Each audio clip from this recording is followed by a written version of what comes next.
Okay, so as we promised that this coming ating outdoor fellowship, we will be talking about water baptism. Ano po? To sa candidate for water baptism and to those who are being baptized already, isa pang kaunawaan na dapat nating maunawaan patungkol sa the need for water baptism. Bakit ba kinakailangan ng tinatawag nating bautismo? Ano po? According to Matthew chapter 28, verse 18 to 20, ganito po ang sinasabi, "And Jesus came and spoke to them, saying," ito po yung bago mag-ascend ang Panginoon papunta sa langit. Ano po? Ito yung kanyang tagubilin sa kanyang mga followers. Sabi dito, "All authority has been given to me in heaven and on earth.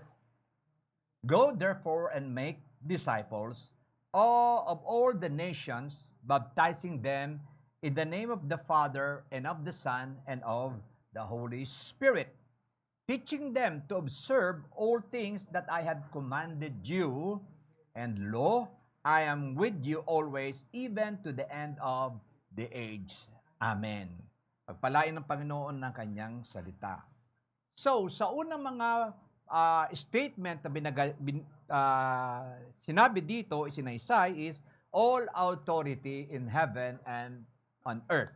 So, dalawang sphere na po, the entire universe which was created by the Lord, the authority is right in there, at dito rin sa lupa.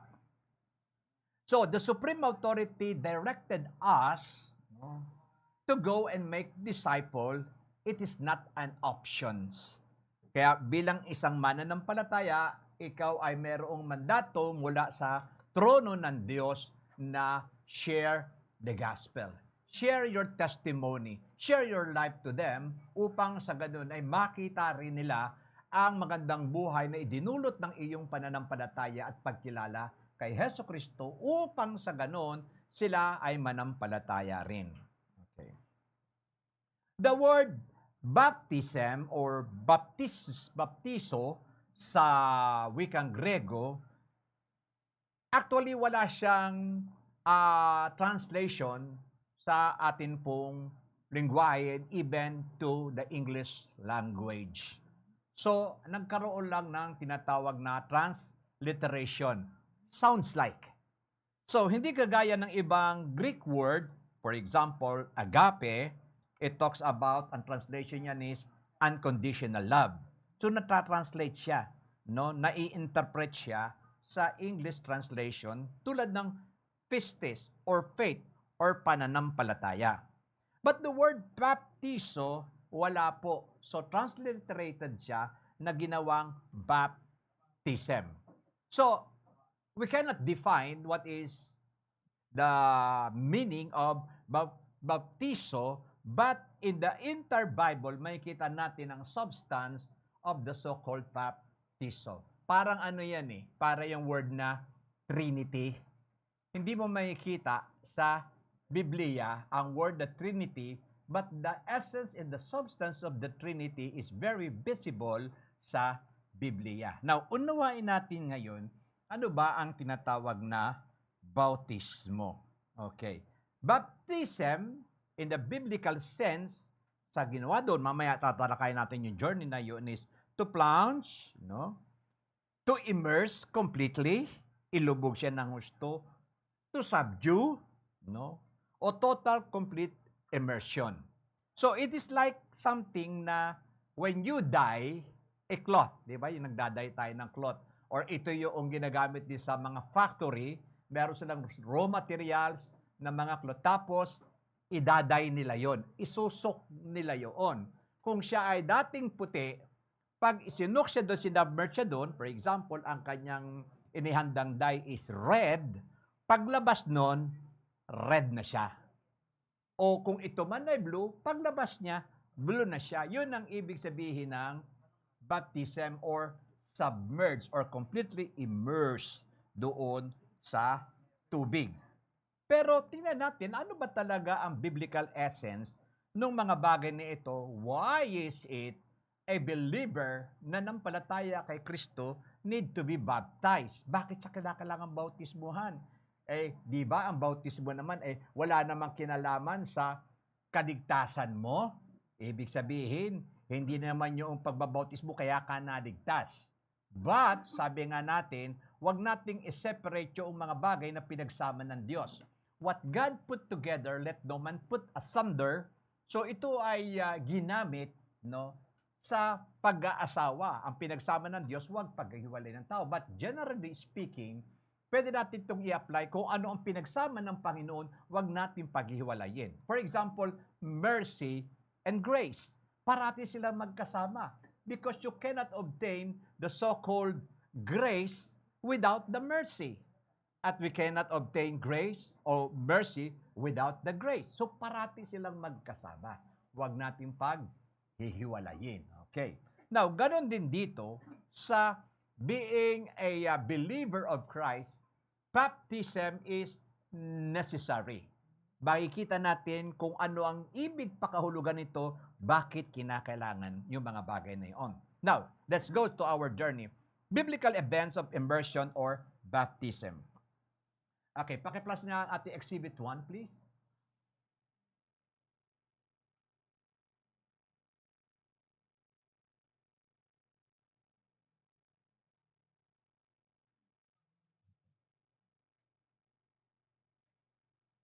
Pinadala ko yung picture.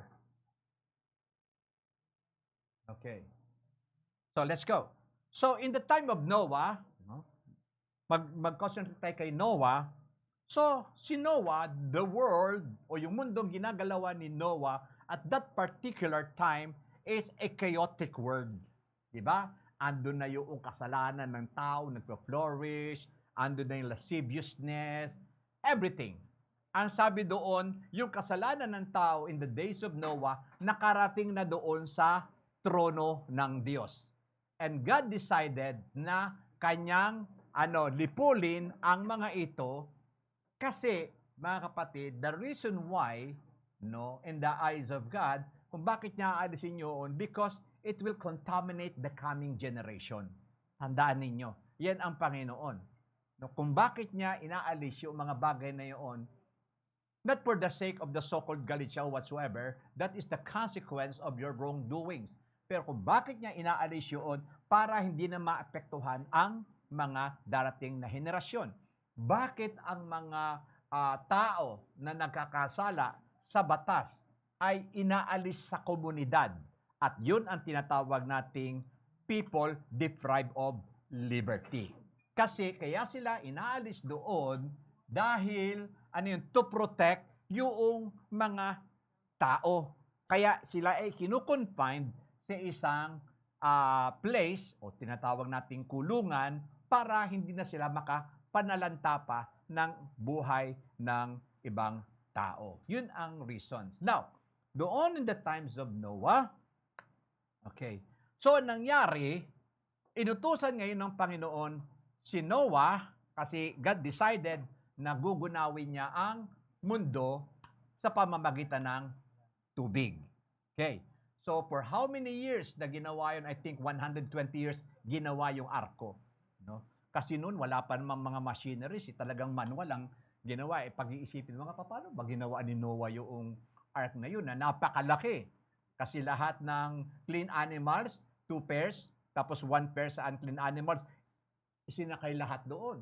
Yung mga lipat, hindi bali na yung mga balyena kasi tubig yun eh. Hindi sila apektado. No? Pero yung mga land animals, isinama doon. Now, so nung dumating na ngayon, yung panahon, na kung saan ay pinapasok na ng Panginoon si Noah doon sa arko at bumuhos ang ulan. Ang tawag po noon sa biblical theology is the so-called yung immersion or baptism by water. So, yung baptism of water na yun, only the family of Noah ang nakaligtas. So, ibig sabihin, the old world, ay inalis ng Panginoon, dinestroyed ng Panginoon, at pagkatapos ng flood na yun, anong ginawa ni Noah? Nagpakawala siya ng dove, tinitingnan niya kung meron ng mga tumutubo o nag-appear na yung ground. So, from the old world of Noah, then here's the water, the flood, and here's the new world. Nakita nyo? So, sino na ngayon ng new world? Si Noah na at ang kanyang tinatawag nating family. So, the old world passed away. So, ganun ipinakita ang submersion na ang tubig ay naroroon na winasak yung old world at ito na yung bagong world na kinakaharap ni Noah. Okay? And that particular time, gumawa ngayon si Noah ng altar to thank the Lord sa kanyang grace and mercy. So yun yung kay Noah. Then, let's talk about the Israelites in the land of Egypt nung sila ay umalis or the so-called Exodus. So makikita ninyo ang water involved dito ha. So therefore, after the 10 plagues, di ba? Ano ang hiling ni Moses kay Pharaoh? Let my people go. Ang tigas ng ulo ni Pharaoh eh. Kaya dumaan siya doon sa 10 salot na yon hanggang doon sa dulo na so-called yung firstborn ay namatay. So, sinabihan ni Pharaoh, sige, you can go. Kaya madaling araw pa lang doon, nakita niyo sa pelikula, di ba? Busy na sila, naganda na sila, sinasakyan na yung mga pato, yung mga doon sa kanilang sasakyan. At sila ay umalis sa land of Egypt. Then, ang masaklap nga nito, dumating sila ngayon doon sa tinatawag nating Red Sea. Na-stuck sila doon because in the front of them is the Red Sea. Then both side, the left and right side, is a great mountain. At nasa likod ngayon, hinabol sila ng Egyptian army. Nataranta ngayon kasi mamamatay sila eh. But the Lord's power, sabi nga walang imposible sa Panginoon, hinarangan niya in the meantime ng pillar of fire para hindi makago in yung mga Egyptian army na kasama ni Pharaoh. Kaya lang problema, inarito yung Red Sea. So ang ginawa ng Panginoon, ano yun? Through Moses, itinaas yung kanyang tungkod kasi sa tungkod na yun, dun kasi ang sign na sinabi ng Panginoon, I will do miracles. Nahati ang dagat. At nung nahati ang dagat na yun, dumaan ngayon yung mga Israelita, no? Dry ground. Pagkatapos ng liban nila ngayon, nawala na yung fire, hinabol sila ngayon ng tauhan ng Pharaoh. Kaya lang at kalagitnaan, wala pa sa kalagitnaan, isinara ng Panginoon yung tubig at nangalunod yung armies of the Egyptian. So ano na naman yun? Nung tumawid ngayon, yung mga Israelitas, they are now facing the new facets of life na kung saan they are heading towards the promised land and the old world, which are the Egyptian, has been destroyed. Kita nyo? So at yung tubig na yun ang naging dahilan no winasak yung dating life of bondage na sila ay alipin dun sa Ehipto ngayon that nung tumawid sila ngayon dun sa Red Sea, now they are in the so-called life of freedom. Wala na sila doon sa bondage. Again, involved ang tinatawag na water doon sa bahaging yon. So nakita nyo, the old and the new. Kay Noah, sa mga Israelitas, the old which is Egypt, the land of bondage, towards the land of promise of the land of freedom. Now, let's go. Okay. Kay Naaman story. Nakilala niyo si Naaman? Okay. Si Naaman, he is a general ng hari. Siya ay great and mighty conqueror. Lamang may problema si Naaman sa kanyang buhay. He is a leprous, no? Siya ay may yung kanyang balat kasi, yung alam niyo yung leprosy. Bagamat siya ay conqueror, pero yun ang kanyang battle sa kanyang sarili. So, sa pamamagitan noon, I would like to read 2 Kings 5:9 to 14. Bakit hindi available ba yung ano?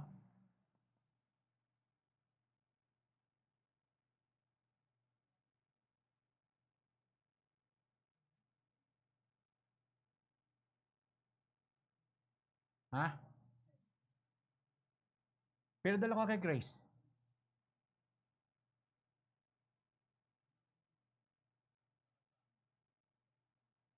Di sana nalaman ko kahapon.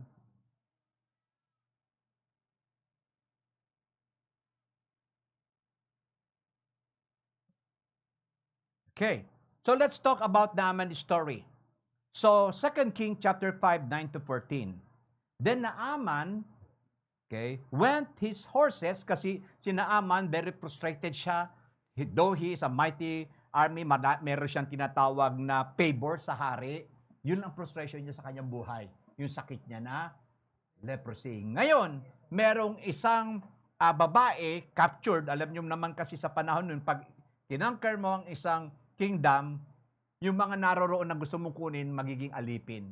So, yung babae na yun, yung bata na yun, ay nagsisilbi doon sa asawa ni Naaman. So, anong nangyari? Sabi noong babae, meron ikang propeta sa bayan ng Israel. So, ginawa naman ngayon nung asawang babae, ano yun? Sinabi sa mahal na hari.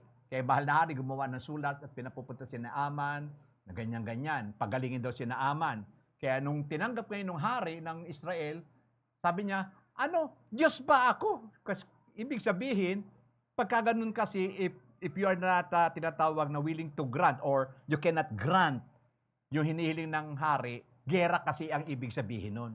Kaya yung takot ngayon nung hari ngayon ng Israel, ay mighty army sila, Diyos ba ako? Ganun. Then, nalaman ni Elijah, sabi niya, sige, papuntahin mo sa akin. So therefore, ito na ngayon. Then Naaman went his horses in chariot and he stood at the door of Elisha's house. So, kasi marami mga kapatid, caravan yun ha. Kasi all the gifts, they naroroon. Okay. And Elisha sent a messenger to him, saying, Go and wash in the Jordan 7 times, and your flesh shall be restored to you, and you shall be clean. So nakita mo, hindi siya hinarap ni Elisha. Nagpadala na ng messenger. Sabihin mo, lumublob siya ng 7 beses doon sa Jordan River. At manunumbalik ang kanyang, magagaling ang kanyang sakit at karamdaman. Okay. So, dahil ito si Naaman, verse 11, but Naaman became furious and went away and said, Indeed, sabi niya, I said to myself, He will surely come out to me and stand and call on the name of the Lord his God, and wave his hand over the place and heal the leprosy. Ito kasi isa nagpapakita sa atin, mga kapatid, that sometimes when we ask God for healing o ano pa bang mga bagay, ang gusto natin, kumilos si Lord sa gusto nating kaisipan. Ang inaasahan kasi ni Naaman, lalabas si Elisha, iwe-wave yung kanyang kamay, at gagaling na siya. Diba? Minsan sa buhay din natin, ganoon eh. Gusto natin, ganito kumilos si Lord. Gusto natin, si Lord kasi is unpredictable. Kumikilos siya sa hindi natin inaasahang mga bagay. So therefore, eto ngayon, asar ngayon si Naaman. Gusto nang bumalik doon sa kanyang kaharian. No?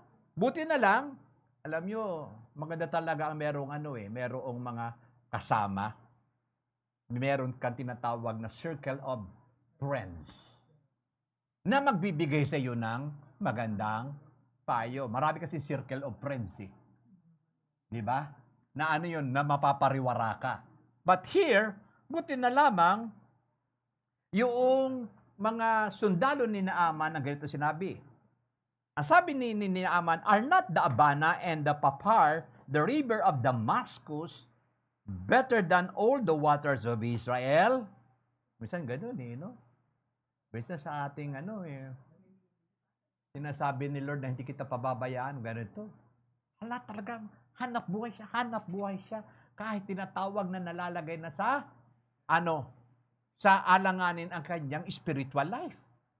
Kasi, yun ang gusto niya kaparaanan eh. Yun ang nakikita niya that tutugunan yung kanyang pangangailangan. And how many times we transgress, we violated ang iyong relationship sa Panginoon, ang iyong dedication sa Panginoon, ang iyong Sunday sa Panginoon. Kasi iniisip muna, ito yung kaparaanan na ito will address my problem. Especially, karamihan naman sa atin, financial needs talaga ang karamihan, di ba? Lalo na sa ating ekonomiya ngayon. Kada kilos mo, pera. Kada kilos mo, pera. Utot na lang yata ang libre na hindi ka magbabayad So, ganun pa man, talagang lahat naman tayo nangangailangan ng pera. But our needs, sa financial needs, should not violate our relationship with Him, our dedication with Him. That is the reason why 6 days is yours and 1 day for the Lord. Talo ka pa ba sa hatian na yon? Hindi na. Hindi ka talo. Pagka Sunday nga, ilang oras lang tayo dito. Mostly 2 hours. Di ba? Pera lang doon sa mga workers. Pero the rest of the Sundays are yours. Ganito si Naaman. Yun ang gusto ni Naaman. Ganito, dapat nang gagawin ng pagpapagaling sa akin. I-wave niya yung kanyang kamay. How many times we say to the Lord, Lord, ganun dapat. Pero tingnan natin. Okay, sabi niya, are not the Abana and the Papar, the rivers of Damascus, better than all the waters of Israel? Could I not wash in them and be clean? So he turned and went away in a rage. No? Galit pa siya. Di ba? Tayo ba, pag hindi tinutugon ni Lord yung panalangin natin, nagagalit din tayo? Sometimes we murmur. Sometimes tinatanong natin si Lord sa buhay natin. Lord, bakit ganun? Bakit ganyan? Bakit ganun? Bakit ganyan? Buti na lang si Lord is slow to anger, abounding in love, no? Okay. At hindi tayo nakukonsume. Verse 13. Yung sabi ko sa iyo, masarap talaga meron kang tinatawag na circle of friends. Ito sabi niya, and his servant came near and spoke to him and said, ito, my father, if the prophet had told you to do something great, okay, would you not have done it? No?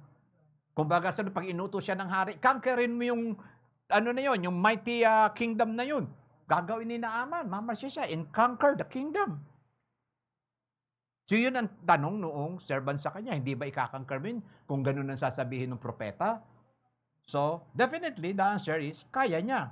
Then, how much more then, when he say to you, wash and be clean? Nagaano pa ba yung magdidip ka ng 7 beses doon sa Jordan River at ikaw ay gagaling? Siguro mas madali yun kaysa yung i-conquer mong isang kingdom with the sword. Diba? Sabihin mo nga sa tabi mo, magandang meron circle of friends. Okay, again, godly circle of friends. Kasi kung, di ba minsan tayong ganun, yung turete tayo, ito gusto natin gawin, may darating na, wag naman ganun, pag-isipan mong mabuti. So nahihimas-masan tayo, tama ba? Lalo sa mag-asawa, kailangan may circle of friends din tayo. Kaya sa first Sunday ng June, meron tayong couples. Okay. So tingnan natin. Verse 14. So he went down and dipped 7 times. Buti na siya, no? Na tawag doon. Napilit, no? Napilit na okay. So he went down and dipped 7 times in the Jordan according to the saying of the man of God. Sinabi kasi may spoken word, a word that came from the servant of God or the man of God. And his flesh was restored like a flesh of little child, and he was clean. So again, ano naman yun? Naaman before the so-called immersion in the water, this is the old Naaman. Ano yun? Rotten skin, rotten flesh. At nung siya ay nag-dip doon sa tubig, at nung siya ay umalis, ang sabi doon, yun ang kanyang tinatawag na skin is like a baby. Diba? So again, the old Naaman and the new Naaman immersed and submerged to the water. Nakukuha nyo?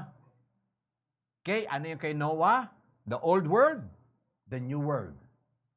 Ano yung sa Israelites?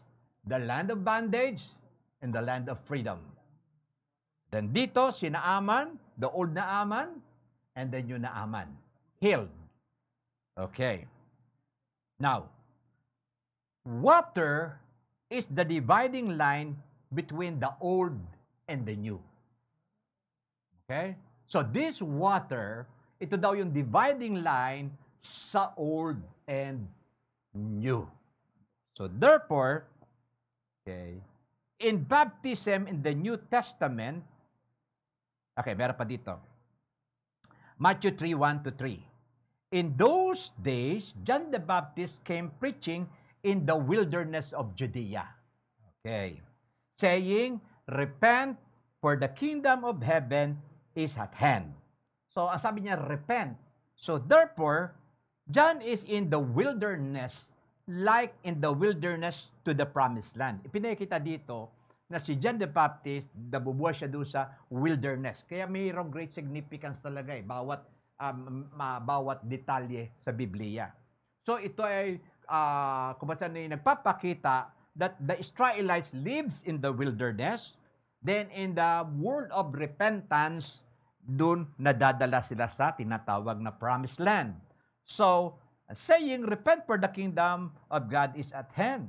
Dito natin makita, John is standing on the threshold of the new era. Ito ngayon si John the Baptist, the old and the new. Okay. Now, baptism in the New Testament, repentance must be done before the water baptism. Ano ba yung sinisigaw ni John the Baptist? Hindi naman kagad baptism eh. Repent! Repent! Pagsisi kayo sa inyong mga kasalanan at pabautismo kayo. Okay? So, hindi pwede mauuna yung water baptism before repentance. Ibig sabihin, repentance. Yung pagsisisi mo. Kaya yung pagkilala mo kay Hesus Kristo na nagbayad ng iyong kasalanan is a very, very important, no, na dapat mong kilalanin at dapat pananampalataya mo yun. Ibig sabihin, Lord, talagang ako'y kumikilala na ikaw ang nagbayad sa lahat ng aking kasalanan at salamat sa pag-ibig mo. Patawarin mo ako sa aking kasalanan. Then, water baptism takes place. By water baptism is a great event in the believer's life. Ang water baptism isa sa mga dakilang, no, pangyayari sa buhay ng isang mananampalataya. Bakit kamo? Maganda nga sana kung meron talagang ano dito para merong visual aid. Okay. So, ibig sabihin, nung ikaw ay nagsisi, no, sa Panginoon, at pagkatapos na ikaw binautismuhan, so ikaw ngayon ay dinalang ngayon, ayon kay 1 Peter, ano yun? Sabi nun, for you are a new generation, a chosen generation, a people, no? A people belongs to God who called you out of darkness. Ito yung luma mong buhay into His marvelous light. Nakita niyo yun. Kaya dito makikita natin, mga kapatid, that water baptism is so necessary because that is the physical evidence of the new life, professing a new life, na ikaw na ngayon ay tataliman na sa Panginoon. Yung luma mong pagkatao ay tapos na yun. Anong sabi sa 2 Corinthians 5:17? If any man be in Christ, he is now a new creation. Old things are passed away. Behold, all things are become new. Kaya in that between, no, your old life at ito yung new life, the water baptism ay naroroon para pagpapahayag ng iyong pagkilala sa Panginoon. It is a symbolic thing in which from the beginning of Genesis up to the present, yun ang kanyang mensahe. Ano pa makikita natin dito? Ito ang isang malaking question. Tayo, okay lang tayo magpabautismo kasi tayo ay makasalanan. Tama ba? At tayo ay nagsisi. At kinilala natin ngayon yung ginawa ni Kristo na pagbabayad sa ating kasalanan upang sa ganon tayo ay makapasok sa bagong buhay, a new life in Christ. Ang dito kasi, ang meron tayo is the death. Diba? For all have sinned, and for the wages of sin is death. Tapos nung tayo kumilala at nandito na tayo, ang sabi niya dito, tayo na ngayon ay merong tinatawag na buhay na walang hanggan. Itong dalawa nito, hindi pwedeng mag-coexist. Whether the death is upon you or the eternal life is upon you. Hindi pwede magsama. And that is the reason why you have to live these things at ano yun, you have to face and embrace these things. A new life in Christ. Now, ang magiging tanong natin dito, si Kristo ba nagkasala?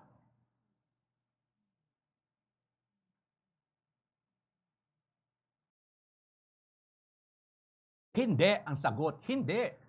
Ngayon, ang tanong, bakit siya nagpabautismo kay Juan Bautista? Kasi ang message ni Juan Bautista is, repent and be baptized. In reality, nung nagpangita si Jesus at si Juan Bautista, mga kapatid, hindi sila gaano magkakilala ha. Though magpinsan sila. Kasi si Juan Bautista, dinibote niya kanyang sarili, he's living in the wilderness. Ang kanyang pagkain is the locust and the honey. Kaya kahit noong naroroon si Jesus, hindi niya kilala. Ang binigay sa kanyang palatandaan ng Diyos ay ano yun, na makikita mo ang Espiritu Santo ng Diyos ay sumasa kanya. Kaya nakita niya, nung nakita niya si Jesus, meron siya nakita doon. Sabi niya, narito ang kordero ng Diyos na nag-aalis ng kasalanan ng sanlibutan. So, meron kasing ibinigay ang Diyos kay Juan Bautista na makikilala mo. Ito na ngayon. Ang sabi dito, but Jesus said, ayaw kasi siyang bautismuhan ni Juan Bautista eh. Ang sabi niya, ako nangangailangan ng pagpabautismo mo. Pero ito, sabi ng Panginoon, but Jesus said, it should be done. Dapat ito ay makapangyari, for we must carry out all that God requires. Yun.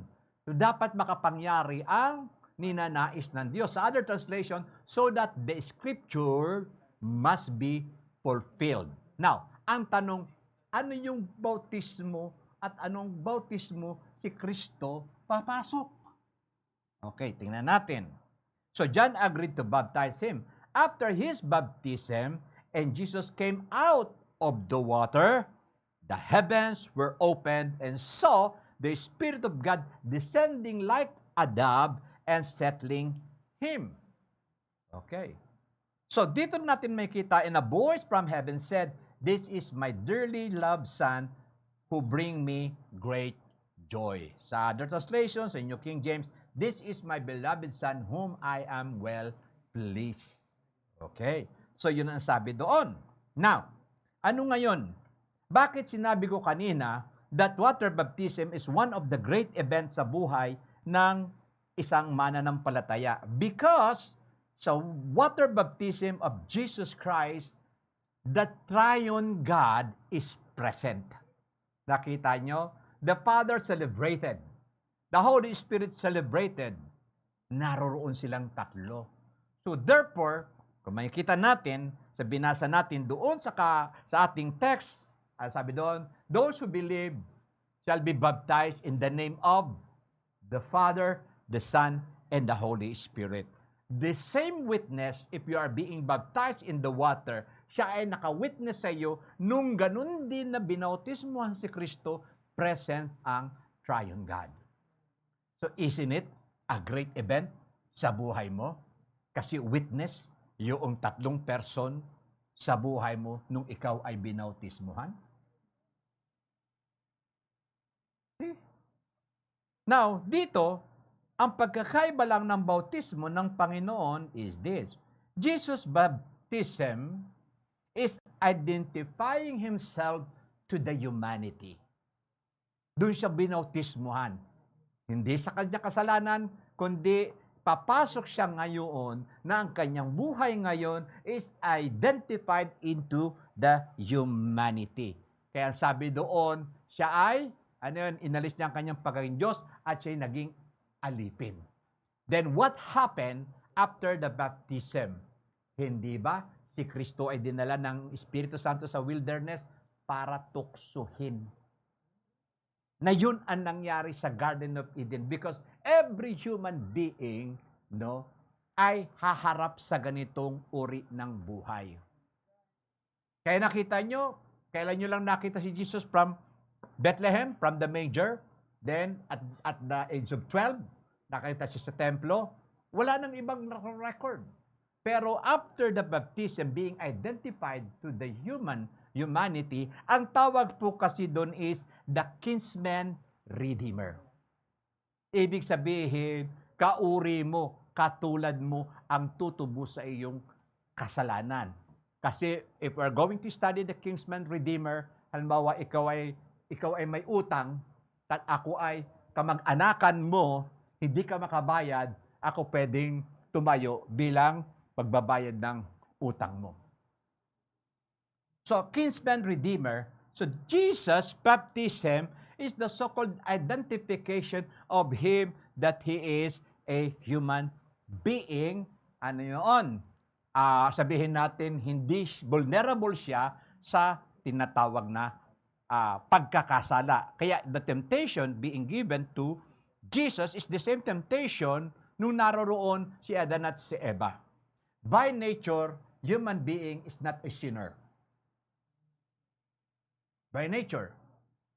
Pero ang nangyari kay Adan at kay Eva, ano yun? That is the so-called disobedience. Kaya ang nangyari doon, kaya may isipin niyo, bakit pagkatapos nun dinala siya ng Espiritu Santo sa ilang para tuksohin? Kasi that is the so-called ibinagsak ng human being na dapat ipagtagumpay ni Jesus Christ as a person identified in the humanity. Ang pagkakaiba talaga, no? Basahin nyo ang Hebrew, tinukso siyang tulad natin. At all points ng isang normal na tao, human being, siya ay tinukso, pero ang pagkakaiba, hindi siya nagkasala. Okay. Maliwanag na po yon. The temptation of Christ validates His humanity and subject to the three areas of temptation. That is the so-called the lust of the flesh, the lust of the eyes, and the pride of life. Pagbabalik ka sa Garden of Eden, yun ang ginamit ni Satanas kay Adan at kay Eva. Ginamit niya kay Jesus ngayon, the problem is, hindi nagtagumpay ang kaaway kay Jesus kasi pinagtagumpayan niya yung tatlong areas na yun of probability to commit sin. Okay. Then, the baptism of Jesus is highly important because the Trinity or the Triune God is present. Water baptism is not a minor but major event in the life of the believers. Why? It is the outside manifestation of the inside working power of the Holy Spirit.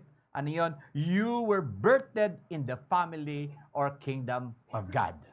Nung ikaw ay binautismuhan at ikaw ay lumabas doon, wala na yung old. Ito na ngayon nangaharapin mo at ano sabi sa John chapter 1 verse 12, for as many as receive Him, to them He gave them power to become the children of God. So yung buhay mo na ngayon yan, nakatalaga na sa Diyos yan. Wala na yung lumang Cesar, wala na yung lumang Ana, lumang Lin, wala na yun. Wala na yung lumang pagkatao natin. At ito yung kinaharap natin, tayo ay bago ng nilalang kay Kristo Jesus. See? So kung yung lumang pagkatao natin destined for the so-called eternal destructions, ngayon hindi na. We are destined to life eternal in Christ Jesus our Lord. Pero in the middle is the so-called the water baptism and showing, and testifying to the whole world, to the spirit realm, to the people, and even to the demonic forces na kumalas ka na at ito na ang bagong buhay mo kay Kristo Jesus o sa poder ng Diyos. Kaya yung water baptism ni John the Baptist, that is public. Kasi may public pronouncement ang pagiging tagasunod ng Panginoon. If we're going to study the so-called yung covenant, so may dalawang mukha yun. The public confession and the private confession of the covenant. Okay. So dito natin may kita mga kapatid. Ang sabi doon sa ating text is, go therefore and make disciple of all nations.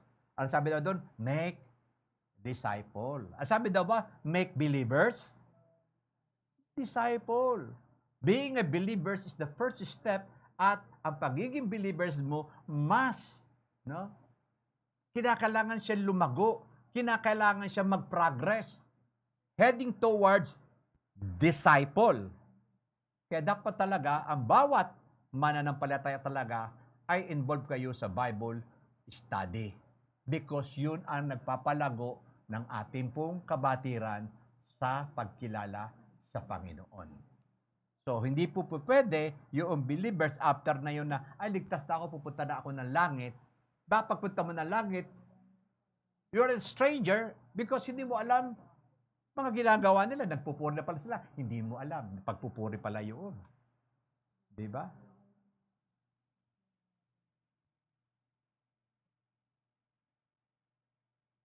Kaya nasa online, mga kapatid, iba talaga ang personal presence sa tinatawag na church.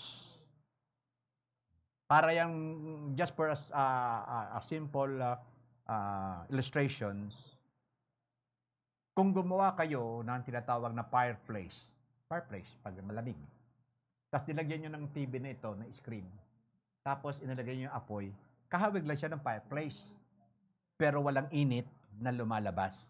It is something like that. Kaya I challenge you, no, kung kayo ay malapit o join with us in serving and worshiping the Lord. Okay. Kaya ito mga kapatid, alam nyo ba, ang inyong pagkilala sa Panginoon ay man nangyayari in the spirit realms? Luke chapter 15, verse 10.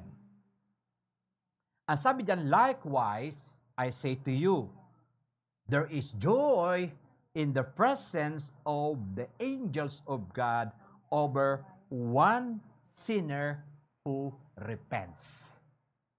Kita nyo yun? Ang laksa-laksang ikang anghel sa langit ang nagdiriwang sa isang makasalanan na nanumbalik sa Diyos. Ngayon, the question is, tumitigil ba ang mga anghel nito? Hindi. I believe every seconds, every minutes, nagliligtas ang Diyos ng kaluluwa. And that is a great celebrations in heaven. See? Kaya kapag ang mga mahal natin sa buhay ay naipanalo natin sa Diyos, there is a celebration in heaven. Ayan, laksa-laksang anghel ang nagdiriwang kapag nanumbalik ang isang kaluluwa sa Panginoon. Human reasons. Ito minsan kasi yung kaisipan ng tao na, bakit naman ako magpapabautismo eh? Kinilala ko naman si Lord eh. Nag-repent naman na ako. Sabi naman ni Pastor yun na, kapag pagsisihan mo ang iyong kasalanan at tanggapin sa bilang tagapagligtas, binago na ang aking destinasyon. Yes, totoo naman yun. Pero, ito karamihan, sabi nga natin, what God put together, let no man put asunder. Ito yung karamihan kasing mga rason. Okay. Kilala niyo si Peter, Simon Peter? According to John 13:6-8, sabi niya dito, ito kasi yung nagpuput-washing ang Panginoon. Bago kasi sila mag Lord Supper, bago yung sa upper room, ginawa ni Lord, pinakita niya kung paano ang paglilingkod. No? Ibig sabihin, ano yung pinakamababang bagay na is a great things before the Lord. Yung paghuhugas ng paa. And he came to Simon Peter, and Peter said to him, doon nahugasan na yung mga disciple. Turn na ni Peter. No? Dala-dala na yung towel at yung tubig. Okay. Sabi diyan, ito sabi ni Peter. Then he came to Simon Peter, and Peter said to him, Lord, are you washing my feet? Sabi niya ganun. Huhugasan mo ba ang paa ko? Sabi niya ganun. Jesus answered and said to him, what I am doing, you do not understand now, but you will know after this. Saka mo malalaman. Sabi ni Peter, verse 8, Peter said to him, you shall never wash my feet. Actually, maganda naman yung ni Peter. Lord, Panginoon ka namin eh. No. Bakit gagawin mo yan? Kung meron man yung gagawa, kami yung Lord kasi Panginoon ka namin. Isang ganda nung kaisipan. Di ba?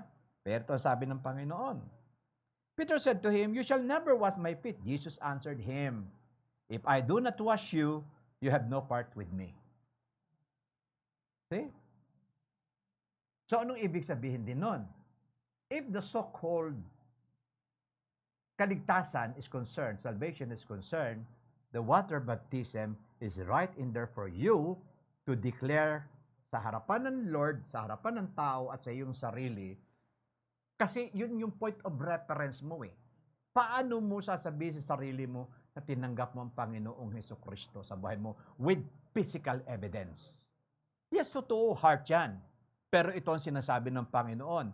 That will be the point of contact na yan, Panginoon, ako ay nabautismuhan na sa tubig and that is the reason why ito ang paglilingkod na ginagawa ko sa iyo.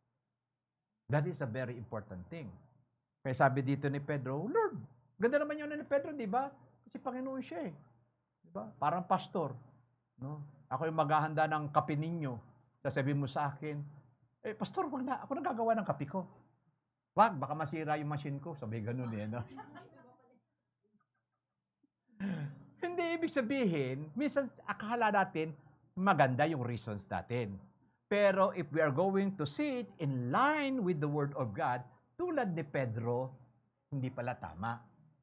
So wala pala siyang bahagi kung hindi niya hahayaan ng Panginoong hugasan ang kanyang mga paa. Then, ito pa. Isang masaklap, Luke chapter 9, verse 26. Ito ang sabi. Minsan, meron kasi tayong ganong kaisipan eh. Di, okay na. Tinanggap ko na si Lord. Okay na, ganon. And may Bible study rin ako sa bahay. Etc. etc. Tingnan pa natin. Luke 9:26. For whoever is ashamed of me and my words, of him the Son of Man will be ashamed when he comes in his own glory and his Father's and the holy angels. Kasi if we are being ashamed of, para ipakita natin na tayo ay nagsisi at tayo tinanggap natin ng kaligtasan ng Panginoon, that the physical evidence is the water baptism, ang sabi doon, ikinahihiya at ikahihiya kita before the holy angels of God and before my Father. Bakit? Ang sabi ko nga sa inyo, what God put together, let no man put asunder. Magkasama ang kaligtasan, repentance, no, and water baptism, then ito yung bagong buhay mo. This is the old you, then water baptism, nung ikaw ngayon ay umahon doon, pagpapakita na yung dati mong pagkatao, inilibing na kasama ni Kristo, inilibing na doon sa tubig, at nung ikaw ay lumabas ngayon, ikaw ay bago ng nilalang sa harapan ng Diyos. Okay. Your water baptism declares that you pass from death to life. Okay? Your citizenship changed. You are the citizens of the world, condemned. You are now the citizens of heaven, loved and cared by God. Then, you are now, before in the community of non-believers, of the sinners, nagpas ka ngayon, you are now in the community of believers or the community of beloved Son of God. Now, dati, eto ka, wala kang pakialam sa mundo at patungkol sa Diyos, you are now a disciple. Willing to learn, willing to study the Word of God, willing to be ushered ng magtuturo sa'yo. So, therefore, in conclusions, ito ang reason kung bakit even the triune God is so excited for you and for me to have the so-called water baptism. Kaya sabi dito, let's go back to the text, Matthew 28:18-20, and Jesus came and spoke to them, all authority has given to me in heaven and on earth. Go, therefore, and make disciples of all nations, baptizing them in the name of the Father, and of the Son, and of the Holy Spirit. Isama na natin, and all the celebration of holy angels of God. Bakit? Kasi dineclare mo sa Diyos, sa mga tao, at even to the demonic forces that you are now a child of